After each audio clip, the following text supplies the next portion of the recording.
Program நடத்துகிறோம். உங்களுக்கு என்னென்னு சொன்னீங்கன்னா நல்லா இருக்கும். தாய்ப்பால் வார விழாவை பற்றி பேச போகிறோம். எதுக்கு இவ்வளோ இம்பார்ட்டன்ஸ் இதுக்கு கொடுக்குறாங்க? அதாவது ஆகஸ்ட் 1லேருந்து 7 வரைக்குமே தாய்ப்பால் வார விழாவாக செலிப்ரேட் பண்ணுறாங்க ஒவ்வொரு வருடமும். இது வந்து ஏன் இவ்வளோ தூரம் சர்வதேச தாய்ப்பால் வார விழாவாக செலிப்ரேட் பண்ணுறாங்க? அப்போ அதுக்கு எவ்வளோ இம்பார்ட்டன்ஸ் கொடுக்குறாங்கன்னு பார்த்துக்கோங்க. ஸோ இதை கூச்சப்படுறதுக்கோ வெளியே பேசுறதுக்கோ ஒரு சங்கடப்படுறதுமான விஷயம் ஒன்றும் இல்லை. ஸோ அதனால தான் அவங்க சர்வதேச தாய்ப்பால் வார விழாவாக செலிப்ரேட் பண்ண சொல்கிறாங்க. இதோட இம்பார்ட்டன்ஸ் அவங்க தெரிஞ்சு உணர்ந்துதான் அதை சொல்கிறாங்க. ஸோ ஒரு தாய்ப்பால் கொடுக்கறதுனால அந்த குழந்தையோட என்னென்ன நன்மைன்னு சொல்ல பார்க்கலாம். தாய்ப்பால் கொடுக்கறதுனால குழந்தைக்கு மூளையோட வளர்ச்சி வந்து அதிகமாக இருக்கும். மூளைக்கு தான் அதோட சத்து எல்லாமே நல்லா போய் குழந்தைங்க வந்து நல்லா ஆக்டிவாக இருப்பாங்க.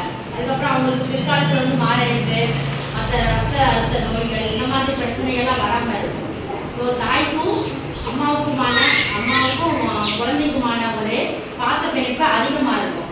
ஸோ முதல்ல வந்து 5 வயசு வரைக்கும்லாம் கொடுத்துருப்பாங்க. ஆனால் இப்போ நம்ம அப்படிலாம் கொடுக்க முடியாது இல்லையா? கம்பல்சரி நான் 2 வயது வரைக்கும் கண்டிப்பாக கொடுக்கணும். அதில் 6 மாதம் கம்பல்சரி கொடுத்துருணும். ஸோ தண்ணி கூட கொடுக்கக்கூடாது.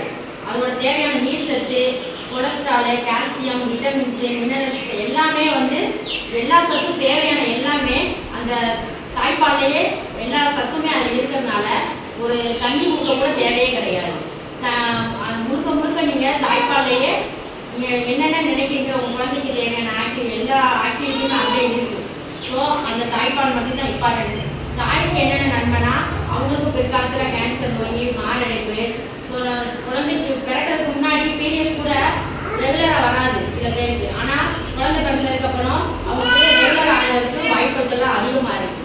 அதே மாதிரி கர்ப்பப்பை சீக்கிரம் சுருங்கிடும் தாய்ப்பால் கொடுக்குறதுனால. இன்னொன்று அழகு போயிடும் அப்படிலாம் கிடையாது. அழகு இன்க்ரீஸ் தான் ஆகும். ஸோ அதை பற்றிலாம் யோசிக்க தேவையே கிடையாது. யோசிக்கிறவங்க நிறைய பேர் எல்லாரும் தாய்ப்பால் கொடுத்து அழகு போயிருக்கணும்னா பவுடர்பால்லாம் நிறைய பேர் பார்க்குறாங்க. அவங்க குழந்தைக்கு தாய்ப்பால் கொடுக்குறாங்க. அவெல்லாம் ரொம்ப மெலிஞ்சுதான் இருக்கான்.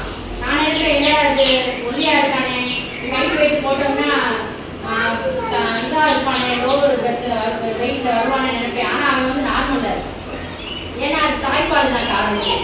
நம்ம என்ன நினைக்கிறோம், குழந்தைய புஷ்டியா வரணும், ஒருவரும் வரணும்னு சொல்லிட்டு கடையில் கிடைக்கிற அந்த நம்ம வீட்டில் ரெடி பண்ணுறது இந்த மாதிரி ஏதாவது கொடுப்போம் நம்ம குழந்தைக்கு. ஸோ அது வந்து கொழுவன்னு ஆக்குமே தவிர புரதச்சத்து கொழுப்பு சத்து அதிகப்படுத்துமே தவிர குழந்தைக்கு தேவையான மூளை வளர்ச்சிக்கு தேவையான எந்த சத்தையுமே அது கொடுக்காது. முழுக்க தேவையான எல்லா அனைத்து சத்துமே வந்து இந்த தாய்ப்பாலில் தான் இருக்கு.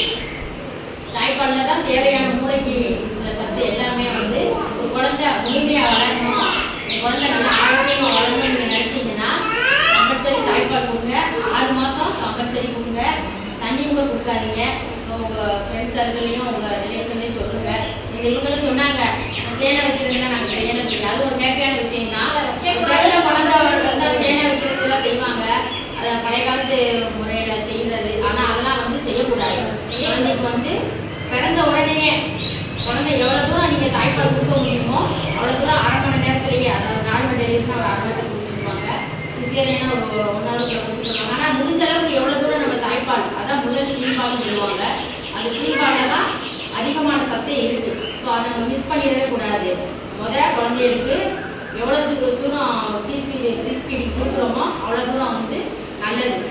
அதான் இதோட இம்பார்ட்டன்ஸு. அதுக்கப்புறம் அது எப்படி முறைகள் பார்க்கலாம், எப்படி கொடுக்குறாங்க அப்படின்றத